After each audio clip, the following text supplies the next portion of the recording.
The NFL Today on CBS is presented by Jeep. There's only one.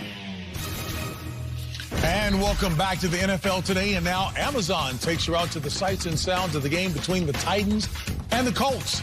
Let's take you out to Indianapolis with our announcers, Spiro Ditas, Anna Marcelletta, and Amanda Renner. JP, here in Indianapolis, there is an air of anticipation as one of the NFL's most dynamic running backs gets set to make his triumphant return to the field. Jonathan Taylor is back, and he is hoping to form one of the most dynamic offensive backfields in the sport. As we welcome you to downtown Indianapolis and the NFL on CBS alongside Anna Marcelletta, I'm Spiro Ditas. We'll hear from Amanda Renner here in just a couple of seconds. Arch, here we go. Every one of these divisional games in the AFC South always seem to be important, as once again this division is wide open. Well, and if you're both of these teams, there is reason for optimism. For the Titans, they got back to Titan ball. Spiro, they smothered the Bengals last week, and I know for the Colts, tough loss in overtime, but your quarterback really showed some stuff late, and welcome back, Jonathan Taylor. Yes, that is clearly the major headline here for the Indianapolis Colts, and for a long time, we didn't know if this moment would come. You go back to the ankle that plagued him for most of last season, the 6 games that he missed, eventually undergoing surgery in late January. And then the contract stuff, the one-on-one with Jim Irsay led to the trade request from Taylor and his camp of agents. Started on the PUP list, didn't take part in any of their offseason stuff, missed all the training camp, activated this week, and then the bombshell news yesterday, the contract extension that includes more than $26 million of guaranteed money, and he joins an offense that is already starting to hum. Just consider what they can be. It's pretty astounding.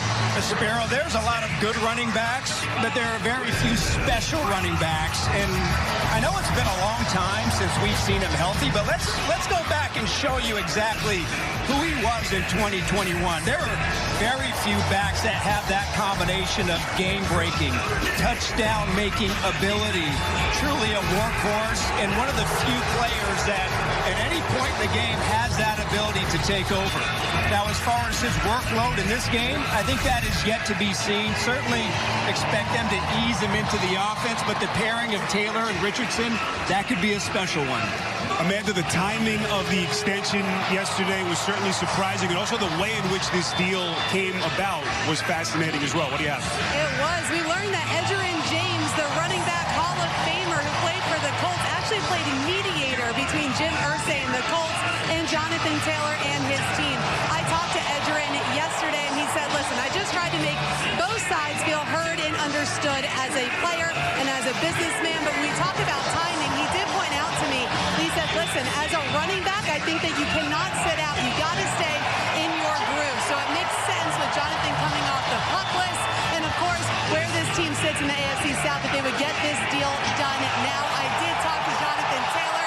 He said it's better than Christmas morning, and he did not sleep at all. He was so excited to get back out there. Yeah, he's got 42 million reasons to smile. Meantime, Mike Vrabel and Tennessee, they've been the ultimate Jekyll and Hyde team through the first 4 weeks of the season. But, Arch, they got back on track last week against Cincy, specifically Derrick Henry and their running game. Well, they got back on track because they went back to their recipe, their formula for success.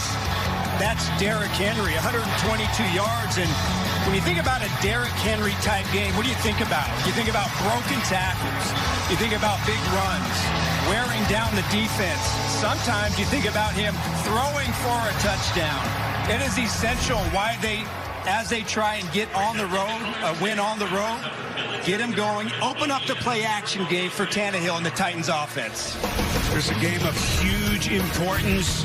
Early season, which of these two teams are going to come out here and get a win? It's Tennessee and Indianapolis with the kickoff here in Indy just around the corner. You're watching the NFL on CBS.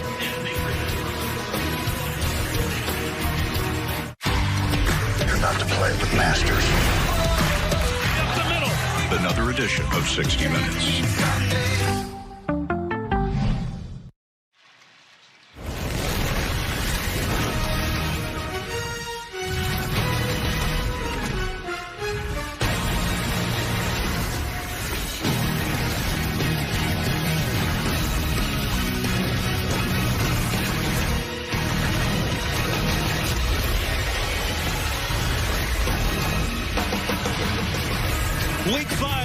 NFL season has swung through Indianapolis, and we've got a big one in the South between the Colts and the Titans.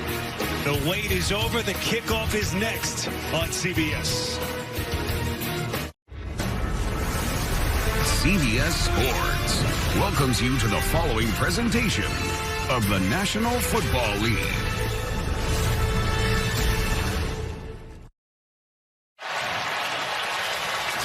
Here in Indy, roof is open, Lucas Oil Stadium, and it feels like autumn. Temperatures dipping down into the mid to low 50s.